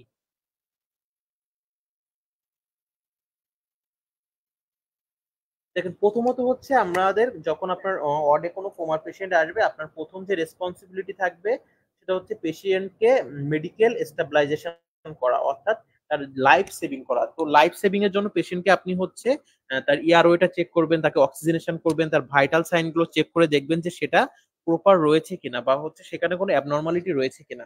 দেন পরবর্তীতে আমরা যেটা করি পেশেন্টকে কন্টিনিউয়াসলি মনিটর করি, অর্থাৎ পেশেন্টের ভাইটাল সাইন গুলো মনিটর করি, নিউরোলজিক্যাল স্ট্যাটাস গুলো মনিটর করি এবং পেশেন্টকে বিভিন্ন ধরনের স্টিমুলেশন দিয়ে থাকি, যে দিয়ে দেখি যে পেশেন্ট ওই ধরনের স্টিমুলেশনে হচ্ছে সাড়া দিচ্ছে কিনা। দেন তারপরে আমরা যেটা করব সেটা হচ্ছে প্রিভেন্ট কমপ্লিকেশন। প্রিভেন্ট কমপ্লিকেশন বলতে বোঝায় হচ্ছে পেশেন্টের এই যে কোমার পরবর্তী যেন কোনো কমপ্লিকেশন না হয় সেটা আমাদের খেয়াল রাখতে হবে। যেমন যেহেতু কোমার patient long term bed riding থাকবে বা বেডে পড়ে থাকবে, এটার জন্য খেয়াল রাখতে হবে পেশেন্টের যেন হচ্ছে প্রেশার আলসার না হয় বা নিউমোনিয়া না হয় বা পেশেন্টের হচ্ছে মাসেল কন্ট্রাকশন না হয় বা হচ্ছে পেশেন্টের ফিজিওথেরাপি দিতে হবে, এগুলো আমরা খেয়াল করি। দেন পেশেন্টকে আমরা নিউট্রিশন এবং হাইড্রেশন করে থাকি যে তার প্রপার নিউট্রিশনটা যেন পায়, এবং মেডিকেশন ম্যানেজমেন্ট করা হয়ে থাকে। অর্থাৎ পেশেন্টের হচ্ছে যদি ইনফেকশন থাকে তার ওই ইনফেকশনটাকে মেনটেন করা হয়, দেন সিজার থাকলে সিজার ম্যানেজ করা হয়, এবং পেশেন্টের যদি পেইন থাকে তাহলে হচ্ছে পেইন ম্যানেজ করে থাকি। এবং হচ্ছে আমাদের রিহেবিলিটেশন প্ল্যানিং করা লাগে। রিহেবিলিটেশন প্ল্যানিং বলতে বোঝায় পেশেন্টকে হচ্ছে আমরা যে বিভিন্ন ধরনের পুনর্বাসন জনিত যে প্ল্যানিংটা, অর্থাৎ পেশেন্ট এক কোমার কন্ডিশন থেকে রিমুভ করার পর তাকে আমরা পরবর্তী কোন জায়গায় রাখবো, কিভাবে হচ্ছে পেশেন্টকে আমরা মাসেল অ্যাট্রফি প্রিভেন্ট করবো, দেন কিভাবে পেশেন্টের জয়েন্ট মোবিলিটিটা বাড়াবো, বা পেশেন্ট কিভাবে হচ্ছে তার কন্ডিশন থেকে আস্তে আস্তে রিকভার করবে, এগুলা। আচ্ছা, কাইন্ডলি আপনারা একটু একজন কমেন্টস করে আমাকে জানাবেন বা আপনারা ক্লিয়ারলি আপনারা ক্লাসটা আর নিতে পারবেন কিনা। আমি যদি এখনো পড়াই, এখনো কমপক্ষে আধা ঘন্টা লাগবে, এবং আপনারা এটা আপনাদের মাথার উপর দিয়ে যাচ্ছে কিনা বা অনেক বেশি কঠিন লাগতেছে কিনা, ফ্র্যাঙ্কলি আপনারা কমেন্টস করবেন, আমি সেভাবে আপনাদের ব্যবস্থা করব। ক্লাসটা আপনাদের বেশি কঠিন লাগছে কিনা, বা আরো আমরা যদি আধা ঘন্টা ক্লাস করি আপনারা এটা কন্টিনিউ করতে পারবেন কিনা।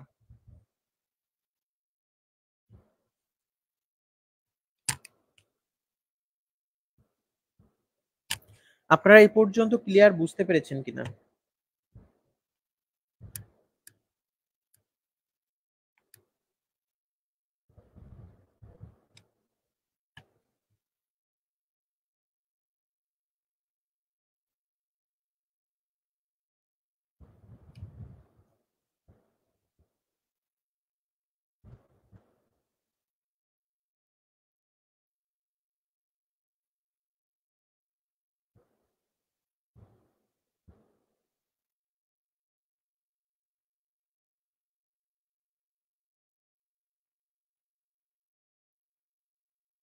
আচ্ছা, আপনারা ক্লিয়ার কি বুঝতে পারছেন কিনা এই ব্যাপারটা একটু হচ্ছে জানাবেন।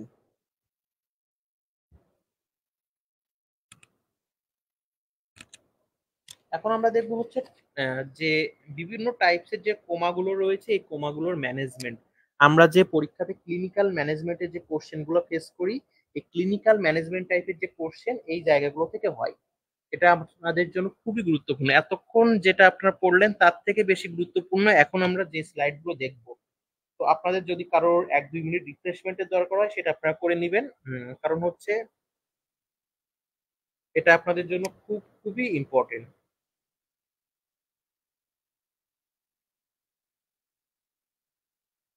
আজকে হচ্ছে সবারই নেট প্রবলেম হচ্ছে, এটা আপনারা পরবর্তীতে একটু দেখে নেবেন। এখন দেখেন আমরা যে কোমার টাইপস গুলো পড়েছিলাম, যে ট্রমাটিক কোমা, এই কোমাটা আমরা কিভাবে ম্যানেজ করি। দেখেন, ট্রমাটিক কোমাটা বেসিক্যালি হয়ে থাকে যখন কোনো পেশেন্টের ব্রেনে কোনো ট্রমা হয় বা হচ্ছে তার কোনো একটা আঘাত পায় বা কোনো একটা অ্যাক্সিডেন্ট হয়, যেমন হচ্ছে এই ধরনের কন্ডিশনকে আমরা ট্রমাটিক কোমা বলে থাকি। তো যখনই পেশেন্ট কোনো একটা ব্রেনে আঘাত পাবে, অন্য কোনো কন্ডিশনের সমস্যা হবে, তখন ওই পেশেন্টকে আমরা যেভাবে ম্যানেজ করবো সেটা দেখেন। ট্রমাটিক কোমা বা পেশেন্ট যদি কোনো অ্যাক্সিডেন্ট বা ট্রমা হয়ে থাকে, তো প্রথমত আমাদের পেশেন্টের সার্ভাইকাল স্পাইন স্টাবিলাইজেশন করা লাগে। অর্থাৎ পেশেন্টের হচ্ছে যে স্পাইনাল কর্ডটা যেন হচ্ছে স্টাবলাইজ থাকে। অর্থাৎ স্পাইনাল কর্ড বলতে পেশেন্টের হচ্ছে যে মেরুদণ্ডের হাড়, সেটা হচ্ছে একেবারে স্টাবলাইজ করতে হবে, অর্থাৎ সেটা যেন বারবার নাড়াচাড়া না করে। দেন হচ্ছে পেশেন্টের যেটা করা লাগবে সেটা হচ্ছে তার এয়ারওয়েটা সিকিউর করা লাগবে। এয়ারওয়ে সিকিউর বলতে পেশেন্ট প্রপারলি নিঃশ্বাস নিতে পারছে কিনা, বা পেশেন্টের এয়ারওয়েটা ক্লিন রয়েছে কিনা, বা পেশেন্ট নিজে থেকে শ্বাস প্রশ্বাস নিচ্ছে কিনা, এটা আমাদের চেক করতে হবে এবং এটা আমাদের ঠিক করতে হবে। আপনি সাপোজ দেখলেন যে পেশেন্ট শ্বাস নিতে পারছে না, তখন আপনি পেশেন্টের গাল চেক করে দেখলেন তার গালের ভিতরে বা হচ্ছে এয়ারওয়েতে কোথাও ব্লিডিং হয়েছে বা হচ্ছে কোনো আর্টিকেল রয়েছে, তখন আপনি সেটা ক্লিন করে দিবেন। তারপরে এটা ক্লিন করার পরে যখন আপনি দেখবেন যে পেশেন্টের এয়ারওয়েটা হচ্ছে ফাংশনিং হচ্ছে না বা পেশেন্ট নিজে থেকে শ্বাস প্রশ্বাস নিচ্ছে না, তখনই আপনাকে পেশেন্টকে অক্সিজেন দিতে হবে। এবং পেশেন্টকে must be cerebral perfusion pressure maintain করতে হবে। অর্থাৎ পেশেন্ট যেন তার সেরিব্রাল এরিয়াতে, অর্থাৎ তার মাথায় বেশি প্রেশার না পায় সেদিকে খেয়াল রাখতে হবে। এই জন্য কিন্তু হেড ইনজুরির পেশেন্টকে আমাদের সবসময় সেমি ফাউলার্স পজিশনে রাখতে হয়। দেন হচ্ছে এটার পরপরই যেটা করা লাগে সেটা যত দ্রুত সম্ভব পেশেন্টকে হচ্ছে সিটি স্ক্যান করা হয়, যাতে পেশেন্টের ইন্টারক্রেনিয়াল হেমোরেজ বা ট্রমাটিক ব্রেন ইনজুরি বা কোনো ধরনের হেমোরেজ রয়েছে কিনা এটা চেক করা হয়। অর্থাৎ সিটি স্ক্যানে নিলে পেশেন্টের ব্রেনে কতটুকু ইনজুর হয়েছে বা কতটুকু ব্লিডিং হয়েছে এটা আমরা বুঝতে পারি। এখন আমরা দেখব যে এই ধরনের পেশেন্ট, অর্থাৎ যে ব্রেন ইনজুরির পেশেন্ট বা হেড ইনজুরির পেশেন্ট, তাকে আমরা কোন ধরনের মেডিকেশন দিই। দেখেন, হেড ইনজুরি পেশেন্ট তার ইন্টারক্রেনিয়াল প্রেশারটা বেশি থাকে, অর্থাৎ ব্রেনে যখন কোনো ইনজুরি হয় আমাদের যে ইন্টারক্রেনিয়াল এরিয়া, অর্থাৎ আমাদের এই যে মাথার এখানটাতে প্রেশারটা বেড়ে যায়। ইন্টারক্রেনিয়াল প্রেশার যখনই কোনো পেশেন্টে বেশি থাকবে ওই পেশেন্টের ইন্টারক্রেনিয়াল প্রেশারটা কমানোর জন্য পাশাপাশি হচ্ছে আরো কিছু কন্ডিশনের জন্য অসমোটিক ডাইউরেটিক ড্রাগ দেওয়া হয়, যেটাকে হচ্ছে ম্যানিনটল বলা হয়ে থাকে। এই যে mannitol one kind of osmotic diuretic drug, এবং এই ড্রাগটা হচ্ছে যখনই দেওয়া হবে তখন পেশেন্টের হচ্ছে আপনার ইউরিনেশনটা বাড়ে, আর হচ্ছে বিপিটা কমে, এবং অবশ্যই কিন্তু ট্রমাটিক ব্রেন ইনজুরি যাদের এই পেশেন্টের হচ্ছে বিপিটা রাইজ হয়। দেন পেশেন্টের হচ্ছে এন্টি এপিলেপটিক বিভিন্ন ড্রাগ দেওয়া হয়, যেমন হচ্ছে ফেনন্টাইন। যদি পেশেন্টের সিজার থাকে তাহলে সিজার ম্যানেজমেন্টের জন্য ডাইজিপামও দেওয়া যেতে পারে। এই ড্রাগগুলো দেওয়া হয় পেশেন্টের কন্ডিশন ওয়াইজ, যেমন হচ্ছে অসমোটিক ডায়োরেটিক যেমন ম্যানিনটল দেওয়া হয় যাতে পেশেন্টের হচ্ছে ইন্ট্রাক্রেনিয়াল প্রেশারটা কমে।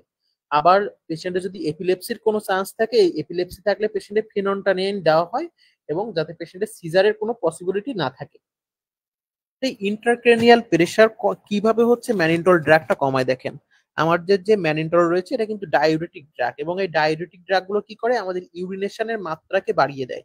তো যখনই কোনো পেশেন্টকে ম্যানিনটল দেওয়া হয় ওই পেশেন্টের ইউরিনেশনটা বাড়ে, এবং যখনই তার ইউরিনেশনটা বাড়ে তার বিপিটা কমতে থাকে, এবং বিপিটা যখনই কমবে তখন তার পেশেন্টের আস্তে আস্তে ইন্ট্রাক্রেনিয়াল প্রেশারটা কমতে থাকে। এখন আমরা দেখবো মনিটরিং, যে এই যে পেশেন্ট, এই পেশেন্টকে আমরা কি কি মনিটরিং করব। দেখেন এই ট্রমাটিক কোমার পেশেন্টকে হচ্ছে কন্টিনিউয়াসলি নিউরোলজিক অ্যাসেসমেন্ট চেক করা লাগে, পেশেন্টের সিটি স্ক্যান করা লাগে, এবং তার পেশেন্টের ইন্টারক্রেনিয়াল প্রেশারটা কন্টিনিউয়াসলি মনিটর করতে হবে, এবং পেশেন্টের ভাইটাল সাইন গুলো মনিটর করতে হবে। এখন আমরা দেখবো যে মেটাবলিক কোমায় যে পেশেন্ট চলে গিয়েছে তাকে আমরা কিভাবে ম্যানেজমেন্ট করব। দেখেন, যে কোনো মেটাবলিক কোমার পেশেন্টকে হচ্ছে আমরা প্রথমত আইডেন্টিফাই করতে হয় যে কোন কারণে পেশেন্টের মেটাবলিক কোমাটা হয়েছে। যদি দেখা যায় ওই পেশেন্টের হচ্ছে আপনার হাইপোগ্লাইসেমিয়া, অর্থাৎ গ্লুকোজ লেভেলটা খুব কমে গিয়েছে, এটার জন্য মেটাবলিক কমা হয়েছে, তাহলে আপনি গ্লুকোজ অ্যাডমিনিস্টার করবেন। আবার যদি দেখবেন ওই পেশেন্টের হাইপার গ্লাইসেমিয়া হয়েছে, অর্থাৎ ওই পেশেন্টের হচ্ছে ব্লাডে গ্লুকোজের পরিমাণটা অনেক বেড়ে গিয়েছে, ওই পেশেন্টকে আপনি যখন ম্যানেজ করতে যাবেন তখন আপনাকে অবশ্যই ইনসুলিন দিতে হবে। আবার যদি দেখলেন যে পেশেন্টের ইলেকট্রোলাইট ডিস্টারবেন্স হয়েছে, ইলেকট্রোলাইট ডিস্টারবেন্স মিনস পেশেন্টের হচ্ছে ইলেকট্রোলাইট লেভেলটা কমে গিয়েছে, যেমন সোডিয়াম কমে গিয়েছে তার ইউরিনে, বা হচ্ছে পটাশিয়াম বেড়ে গিয়েছে, তখন আপনাকে ঠিক ইলেকট্রোলাইট রিপ্লেস করে আপনার এটা ম্যানেজ করতে হবে। এটা হচ্ছে মেটাবলিক কোমার ম্যানেজমেন্ট। এবং মেডিকেশন হচ্ছে দেখেন, যে আমি এতক্ষণ যেটা বললাম যে হাইপারগ্লাইসেমিয়া হলে পেশেন্টকে ইনসুলিন দিতে হবে, এবং হাইপোগ্লাইসেমিয়া হলে পেশেন্টকে গ্লুকোজ দিতে হবে, এবং পেশেন্টের যদি ইলেকট্রোলাইট রিপ্লেসমেন্ট দরকার হয় তাহলে তার ইলেকট্রোলাইটটা রিপ্লেস করতে হবে, যেমন হচ্ছে তার সোডিয়াম ক্লোরাইড দিতে হয়, বা হচ্ছে বেসিক্যালি এনএসিএলটা বেশি দেয়, বিশেষ করে যদি ইলেকট্রোলাইট ইমব্যালেন্সটা হয়ে থাকে। এবং কোনো পেশেন্টের যদি আবার পটাশিয়াম লেভেলটা বেড়ে যায় বডিতে, সেক্ষেত্রে তার পটাশিয়াম কমানোর জন্য কিছু ডায়োরেটিক ড্রাগ দেওয়া হয়ে থাকে, এটা আমরা পরবর্তীতে আস্তে আস্তে করবো। এখন আমরা দেখবো মনিটরিং। দেখেন, পেশেন্টকে হচ্ছে গ্লুকোজ লেভেলটা মনিটরিং করা হয়, ইলেকট্রোলাইট লেভেল, এবং হচ্ছে পেশেন্টের এবিজি করা হয় বা arterial gas blood gas analysis করা হয়ে থাকে। এগুলো করে কিন্তু পেশেন্টের মেটাবলিজম, যে মেটাবলিক কোমার কোনো কন্ডিশন রয়েছে কিনা এটা দেখা হয়ে থাকে।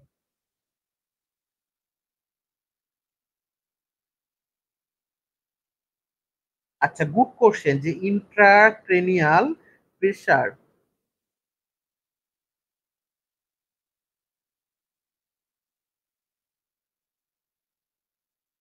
কিভাবে মনিটরিং করে। আচ্ছা, খুব সুন্দর একটা কোশ্চেন, আমি চেয়েছিলাম এই কোশ্চেনটা আপনাদের থেকে আসুক।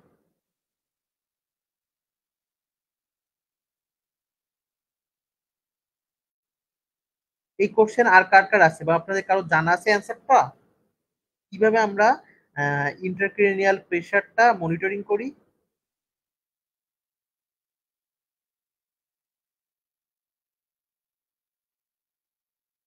দেখেন, ইন্ট্রাক্রেনিয়াল প্রেশারটা মনিটর করার জন্য এক ধরনের ডিভাইস রয়েছে, এই ডিভাইসটা পেশেন্টের মাথার নিচে দেওয়া হয়। তো মাথার নিচে দিলে কি হয়, ওই ডিভাইসটা পেশেন্টের স্ক্যাল বা তার হচ্ছে যে মাথার খুলি রয়েছে ওখানে কোন ধরনের প্রেশার রয়েছে তার ভিতরে সেটা মেজার করে, এবং মেজার করে ওই রেকর্ডটা হচ্ছে প্রোভাইড করে।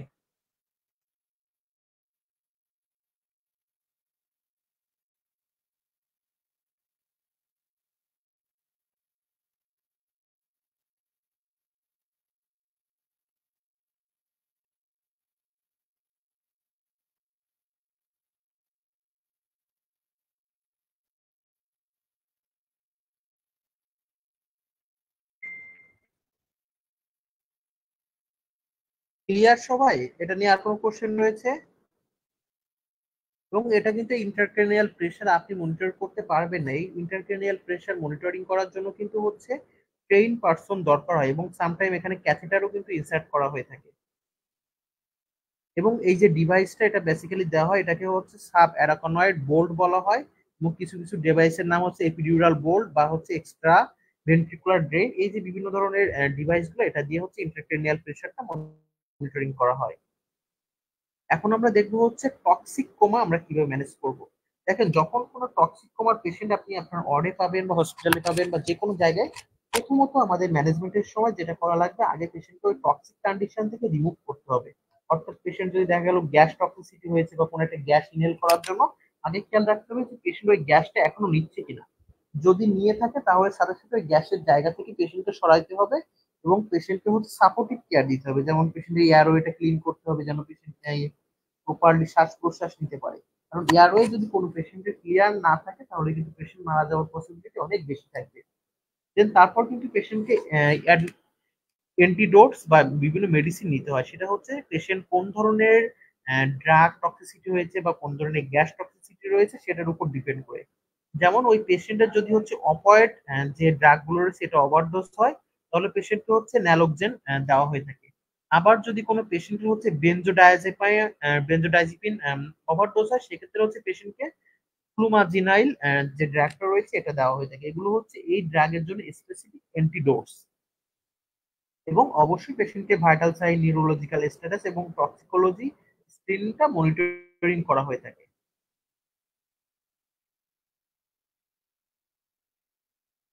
না, ডিভাইস ছাড়া আসলে ইন্টারক্রেনিয়াল প্রেশার সরাসরি মনিটর করা যায় না।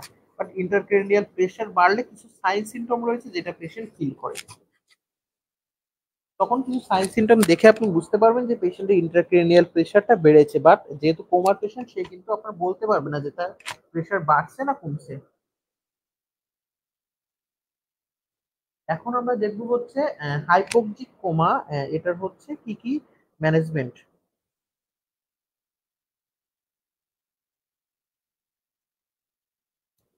দেখেন, হাইপোক্সিক কোমা এটা হচ্ছে পেশেন্টকে প্রথমত অ্যাডিকুয়েট লেভেলের অক্সিজেনেশন করতে হবে এবং ভেন্টিলেশনে রাখতে হয়, এবং পেশেন্টকে হচ্ছে কার্ডিও পালমোনারি রিসাসিটেশন বা সিপিআর দেওয়া দরকার হয়ে থাকে, এবং পেশেন্টকে হচ্ছে পালমোনারি এমবোলিজম বা রেসপিরেটরি ফেইলিউর থাকলে তার সেটা ট্রিটমেন্ট করা হয়ে থাকে। আচ্ছা, আপনাদের যদি সমস্যা হয়ে থাকে তাহলে আমি ক্লাসটা শেষ করে দিব। দরকার হলে আমি এই ক্লাসটা আপনাদের কালকে নিব, বাট আপনাদের যদি সমস্যা থাকে আপনারা বলুন, কারণ আমি আরো ডিটেলস পড়াচ্ছি আপনাদের জন্য।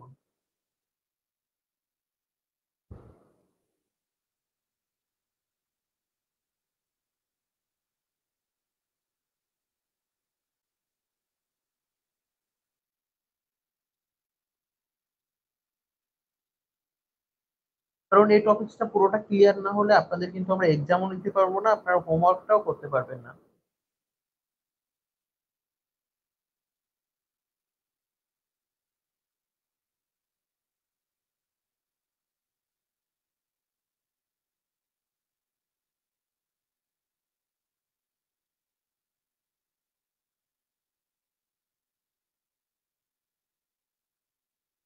আচ্ছা, ঠিক আছে, যেহেতু আপনাদের নেটওয়ার্কের প্রবলেম হচ্ছে আমি ক্লাসটা আজকে শেষ করে দিব।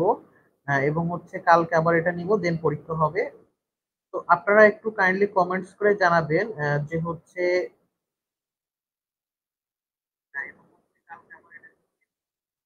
আপনারা ক্লিয়ার বুঝতে পেরেছেন কিনা টপিকসটা, বা হচ্ছে আমি যদি ঠিক এভাবে আগায় যাই আপনারা নিতে পারছেন কিনা, না আমি আরো এর থেকে ইজি করে পড়াবো। এই ব্যাপারটা আপনারা একটু আমাকে ক্লিয়ার করবেন। যে আমি কি আপনাদের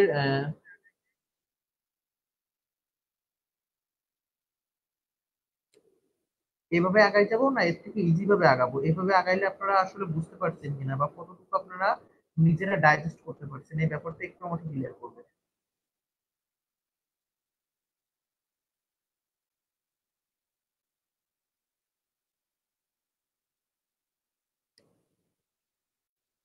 আপনারা আজকের ক্লাসটা কতটুকু বুঝতে পেরেছেন কাইন্ডলি একটু কমেন্টস করে জানাবেন।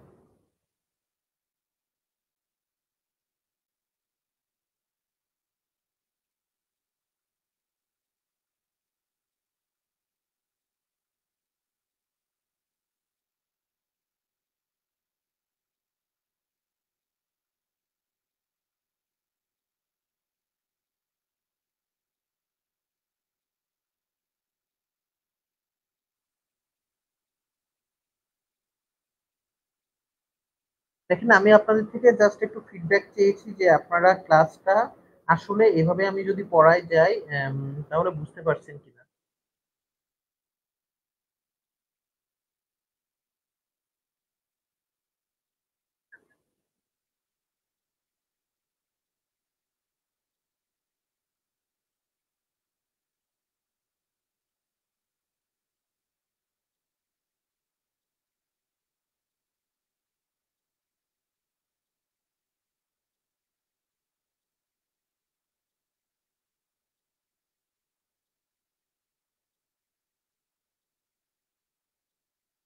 আচ্ছা ঠিক আছে, তাহলে এই ক্লাসটা হচ্ছে আপনাদের আমরা কালকে নিব এবং আরো আমি ইজি করে পড়ানোর ট্রাই করব।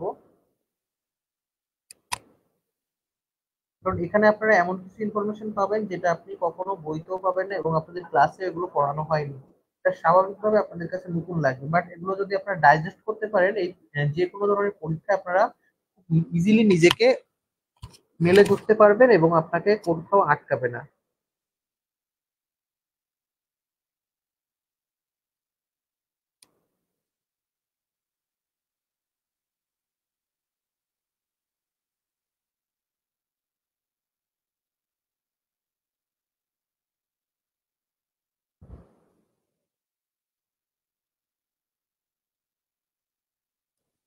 ঠিক আছে, ভালো থাকেন সবাই, আজকে ক্লাস এ পর্যন্তই।